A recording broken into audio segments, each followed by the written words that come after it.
Hey everybody, this is part 2 in a series called The Fastest Way to 150K. I'm here, Rick Janson in Denver. We've got Lee Jennings, realtor in Seattle.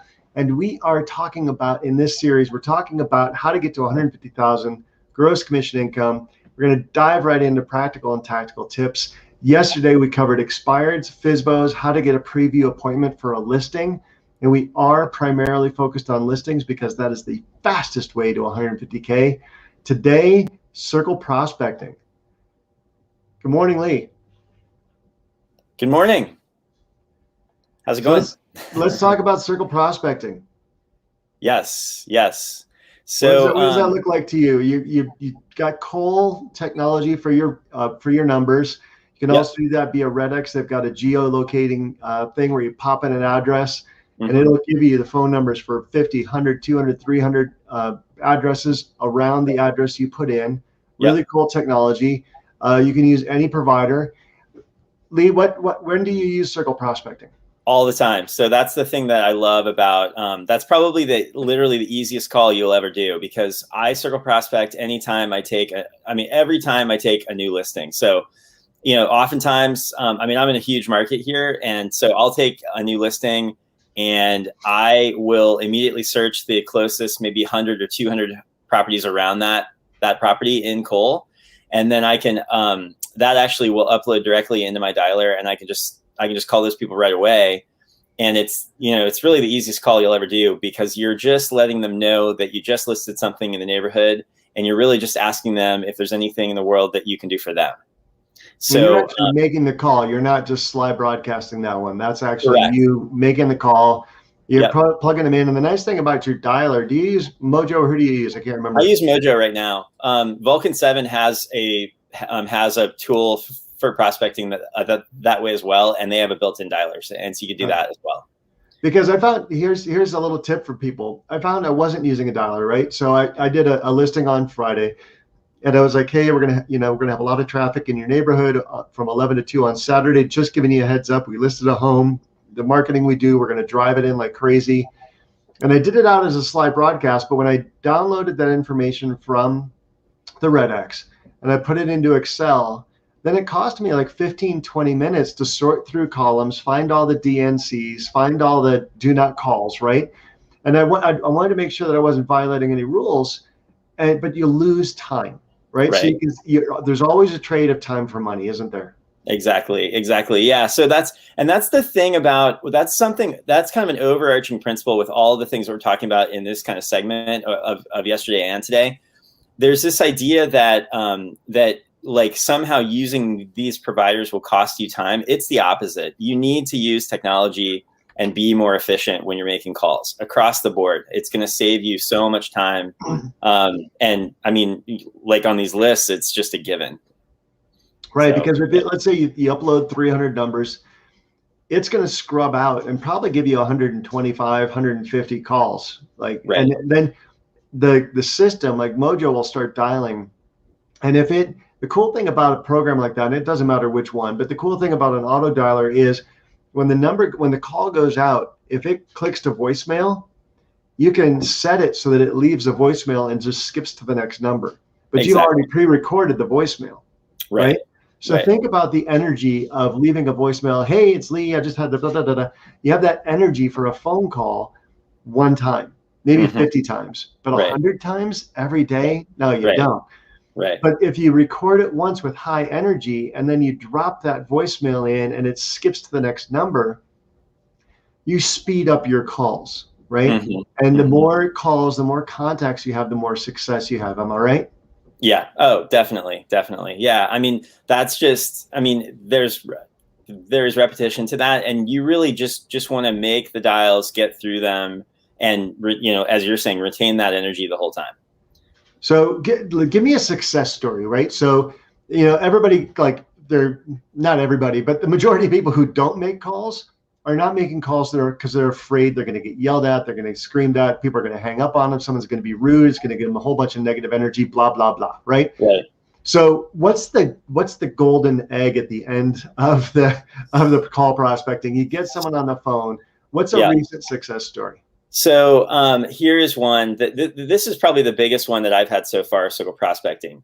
Well, I took a listing last year in a neighborhood, a really nice high-end part of Seattle. I mean, it was a single-family home that lived more like a townhome, and it was I think we sold that for between $850,000 and $900,000, and that was an expired listing that I took and sold. And it was a little bit more of a challenging listing. It wasn't that easy to sell. It probably took me 2 or 3 months to sell it, which is an eternity in my market.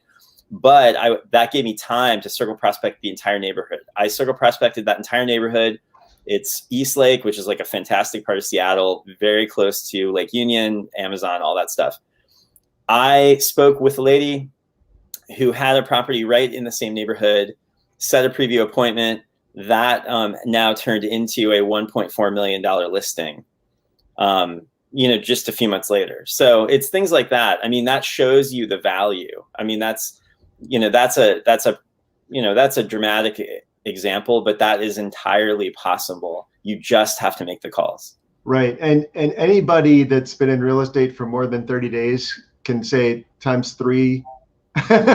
Right. I don't automatically times by 3.2 or 2.8, but times 3, 42,000 less 20%, that's 8,400. You're still doing okay. Right. Yeah. There is some, and there are expenses, there are costs, there's everything else. And we're not saying 3% is what you charge, but nonetheless, like, it's easy math to motivate yourself. Yeah. That you're like, okay, there's 25, 30, 40 grand on the end of this phone line if I'm persistent. Right. And think about how long you'd have to work as a greeter at Costco, driving Uber, bagging groceries for Instacart, whatever jobs are out there that are actually hard jobs. This is not a hard job, guys. Right. It's not like this is not physical labor. This is not like getting dirty in a coal mine. This is just like making phone calls with a smile on your face. Right. Exactly. So it's work, but it's simple work. And the carrot at the end of the work is such a big carrot, right? Even a $200,000 listing, that's $6,000, right? Mm-hmm. On average, and you net out expenses, it's still $4,000. $4,000 a month is about the average a realtor makes, right? Mm-hmm. Nationwide. Mm-hmm. And we're trying to get you up to 150K. 150K is going to take a different mindset. Yeah. Right? You have to, and if you want, Lee's going to sell 15 million this year. Do the math on that quickly. When you want to achieve different results, when you want to get to a different place, when you want to break out of the $40,000 realtor average and strive for that 150K, that takes a different mindset, which takes different work, which takes different habits, right? Because this is just a habit. Am I right? Oh, exactly. And that's, people look at top producers like they have some special magic thing that they do. No, the only thing they do, really probably one of the only major things they do is when they pull this list, they actually make the calls. That's the difference between them and maybe somebody that doesn't have good habits. I just make the calls. That's all I do. And some days are better than others. But I mean, it's like my coach always talks about, 80% of it's mindset. The next 15% of the battle is your skills. So everybody's always practicing their scripts, and that's very important. But 80% of it is mindset, because that is what makes you actually make the calls. The best place to practice a script is with a homeowner. Exactly. Yeah. So yeah, and people get so hung up on script practice, and as Tim Harris says, getting ready to get ready. Stop getting ready to get ready. Just make the calls. Yeah. Just make the calls. That's all you have to do. I got an email from a franchise today, and just some team lead or something is trying to offer free script practice. I just kind of laughed. They're like, yeah, scripts are important, right? Mm-hmm. And people say, I don't want to read a script. A script is just a framework of dialogue that we know works, right? Yeah. Objection handlers that we know work. Because people, when someone objects to you, it's just a reflex, right? Yeah. Like if I say, hey, how you doing, Lee? You're going to say fine. Or like, what's the weather like? What's up? How you doing? Those are all scripts, right? Yeah. Even the way we greet each other is a script. Exactly. And people, at a cocktail party, they're like, so what have you been doing lately? That's a script. It's a poor script. It's a horrible way to start a conversation, but people put it in it awkwardly because it is something to say, right? And so people, when they're confronted with what comes across as maybe a sales call, and when you say, hey, what in the world can I do for you? It's not really sales, it's coming from a place of service. But when people push back on something like that, they're doing it out of a reflex. And so when we say script, there are ways to counter those reflexes, because there are only like 10 or 15 things people say every single time. And if you're prepared for those, and if you know how to get people past their own fear, their own objection, then you can have different results, right? And you're going to internalize them. Now, when you first start out, I know people who clip it right to their monitor and they read it. That's script practice, right? And they read it because they don't want to screw up. And some people read more naturally than others. Some people read like they're a robot, and some people read like they're a human. If you read like you're a human, you'll probably do okay, even if you screw up. And then as you get better, like when we're like role playing on this series right now, Lee's not having to read a script because he's done it 1,000 times. Yeah. And you internalize it, and it becomes what Greg Haig calls a talk track, right? It's just something that you're saying. It's a pattern, it's a nuance, and you get used to saying something, you make it your own, you internalize it, and then you get past it. And I've gone down a rabbit hole there, but I think it was an important rabbit hole, because like if you're going to break through to that 150K, it's the mindset, it's the habit, it's the script that gets you there. Oh, definitely, definitely. And another thing too is that, I mean, people have this mortal fear of being told no. And the reality in this business is that if you get told no a lot, that means you're going to have a fantastic month, because you need to get the no's. You need to just go through that process. The people who I know who are the most successful fail their way to success. Yeah, but Lee, I tried that once. It didn't work. I love it when I get that phone call all the time from people who I know and like people I'm mentoring. I use your method, and I called 5 FSBOs and I didn't get an appointment. I called 5 of them, and none of them wanted me to come over. And I'm like, well, you might have to call maybe like 100 or 75 or 150, but 5 isn't going to do it probably. Right. So, and what's harder work, really? Like making 200 phone calls where a robot is actually dialing the phone for you, right? A robot is leaving your voicemail for you. And, a robot, I say computer, right? So there's a program that's dialing for you. There's a program that's leaving voicemails for you. And all you have to do is listen for someone to pick up and say hello and read a script. Right. That's and out of 200 calls, how many times do you actually talk to somebody? Oh, I mean, I talk probably out of 200 calls, I would talk to somebody. I'd probably talk to 30 to 40 people. All right. So cool. So we've had 200 calls, maybe 100 voicemails or 60 voicemails out of that. Right. And then you're going to have 30 phone calls, 30 conversations where, hey, I'm Lee, just listen to the home in the neighborhood.